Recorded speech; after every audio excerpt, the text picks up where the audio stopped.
kitchen. My name is Morgan. Today we're going to be making salted caramel cookies with homemade salted caramel sauce. To get in the fall spirit, I decided to make some cookies today, but not pumpkin or apple spice kind of cookies. I figured caramel cookies sounded delicious, and what's better than caramel is salted caramel. So now I'm going to go ahead and show you how we made this salted caramel sauce, and then we will get started on the cookies. Caramel sauce is absolutely so easy to make, and it only requires a few ingredients. So let's go ahead and get started. We're going to cube our butter, add 2 cups of sugar into a heavy-duty saucepan, add 1/2 cup of water, and we're going to whisk that together until it's all combined. And we are bringing it up to a boil over a medium heat, and we are going to continue whisking for about 3 to 4 minutes until everything is dissolved.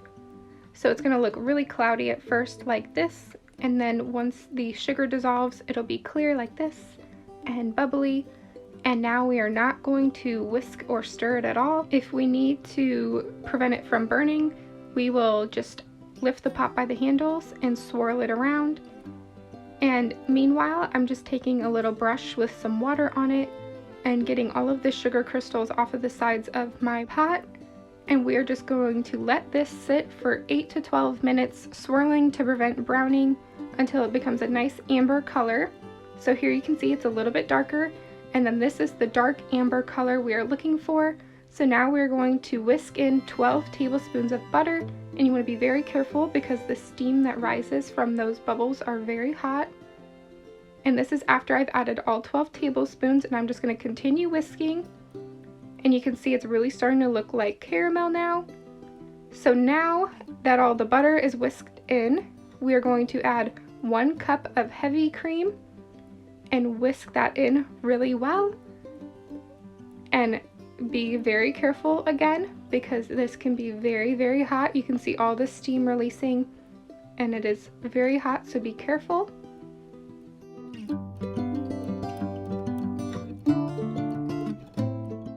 So now we have caramel sauce, and we're going to flavor it with about a teaspoon or 2 of vanilla. I just eyeballed it.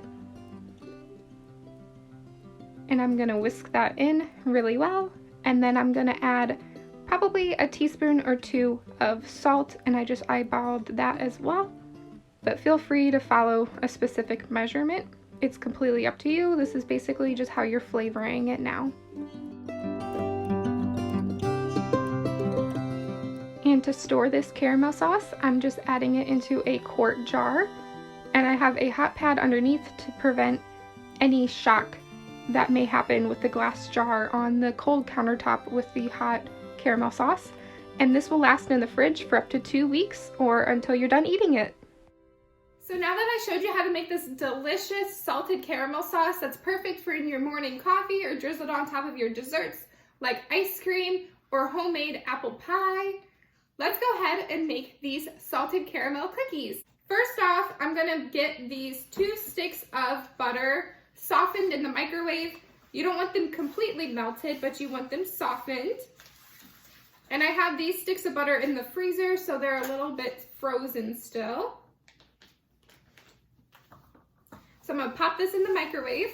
So I've got my butter all softened. Now I'm going to add 1 cup of dark brown sugar to my mixer, but I don't have any dark brown sugar on hand right now, so I'm just gonna make my own.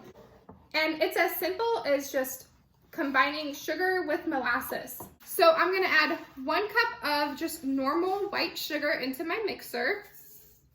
And since we want dark brown sugar, I'm probably gonna add at least 2 teaspoons or so of molasses into the sugar.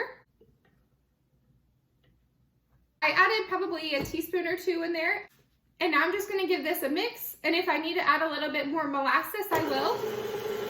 In total, I probably added 4 teaspoons of molasses into my 1 cup of sugar. I just went until I was happy with the nice dark brown color of the sugar that I have here. And I'm just going through and scraping all of the molasses off of the sides of my bowl so I can get that all incorporated into the cookies. Making your own brown sugar is so easy, and it lasts in an airtight container for months on your pantry shelf.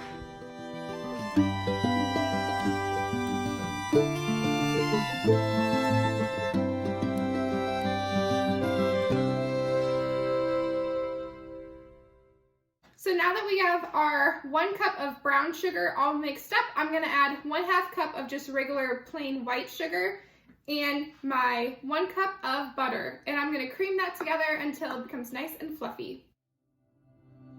I'm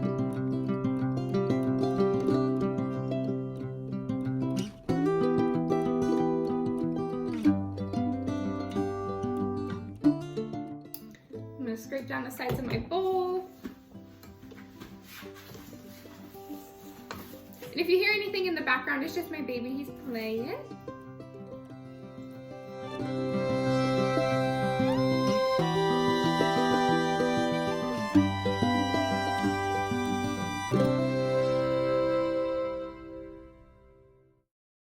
Next, I'm gonna add in 1 egg and 1 egg yolk.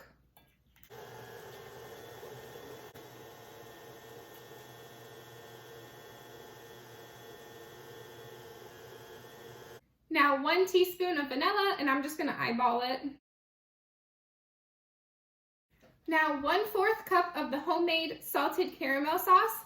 You can buy your caramel sauce at the store, it doesn't matter. I figured since I was already making these cookies, I would just make up some homemade caramel sauce as well. I love making this for my homemade coffees in the morning, so this isn't the first time I've made this. I absolutely love this recipe.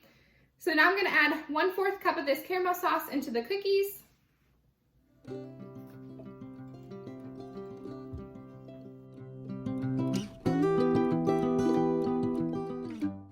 This is what the batter is looking like with all of the wet ingredients. You see how nice and fluffy and creamy this mixture is? That is what we are looking for. So next I'm gonna add in 2.5 cups of flour.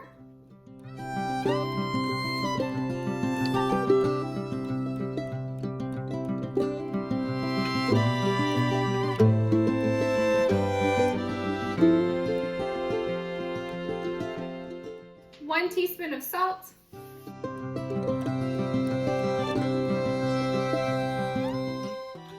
3/4 teaspoon baking powder.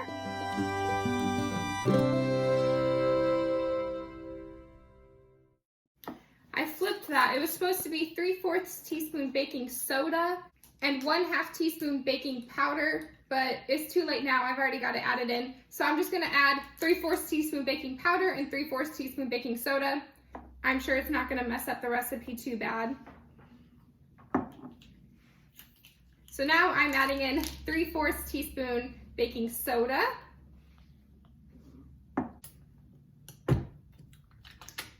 And we're gonna get this all mixed together.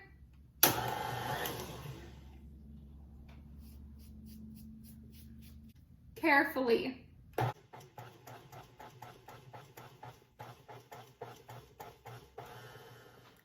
So now I'm gonna get the sides of my bowl scraped down.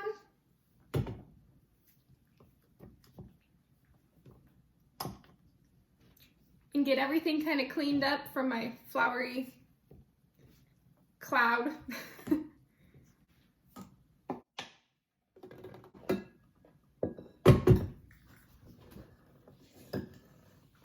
All right, now I'm gonna clean up.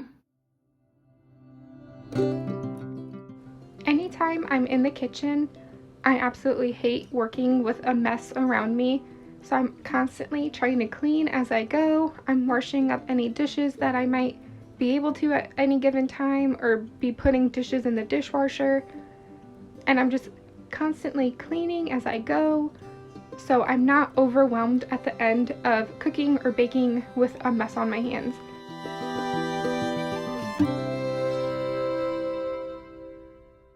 So you're supposed to let this dough chill for 30 minutes, and instead of sticking this entire bowl of batter into the fridge, I'm gonna go ahead and get them dolloped out into cookie dough balls on my baking sheets and stick the baking sheets in the fridge instead of the entire bowl. So instead of having to scoop out hard cookie dough, it'll be easier to just take these directly out of the fridge and stick them in the oven.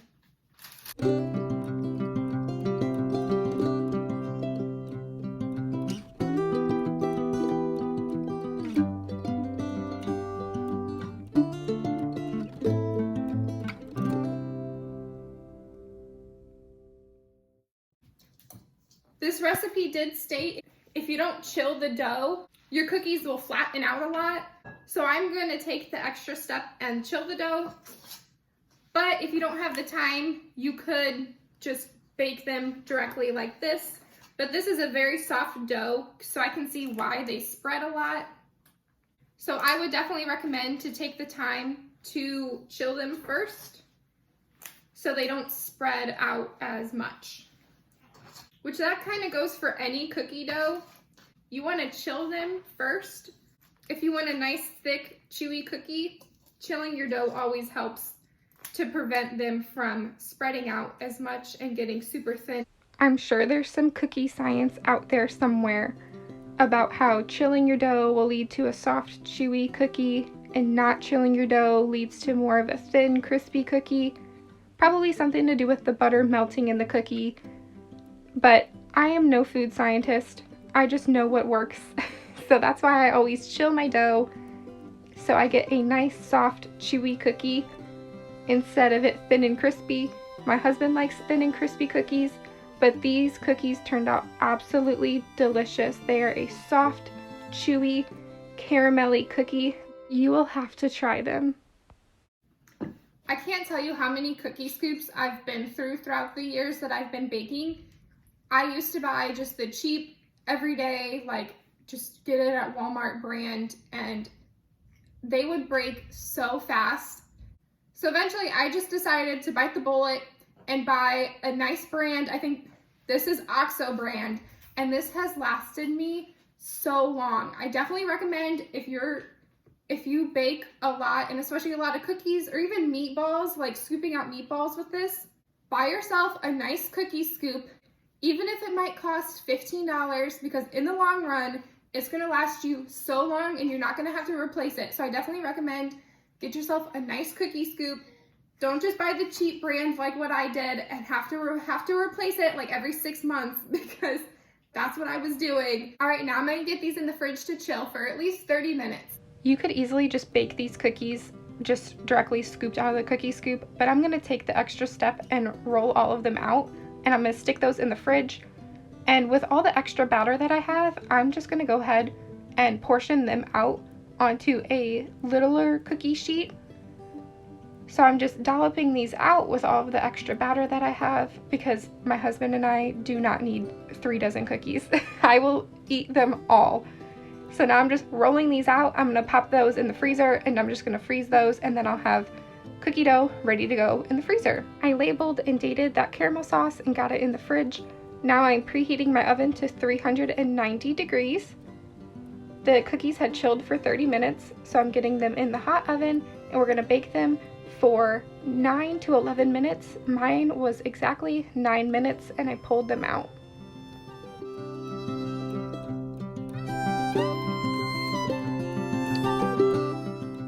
It was kind of hard to tell when these cookies were done, since they're more of a tan color, but I was just waiting for the outside edges to become a little darker, like how you see here, and I'm just gonna let these cookies cool. You could cool these on a baking rack, but I'm just taking them and setting them on my counter with a hot pad underneath to just have the tray and the cookies cool down at the same time. I had accidentally kind of smushed 2 of those cookies, but I just ate them straight away. I needed to taste test them, right? And they turned out so good. I'm gonna have to eat that one.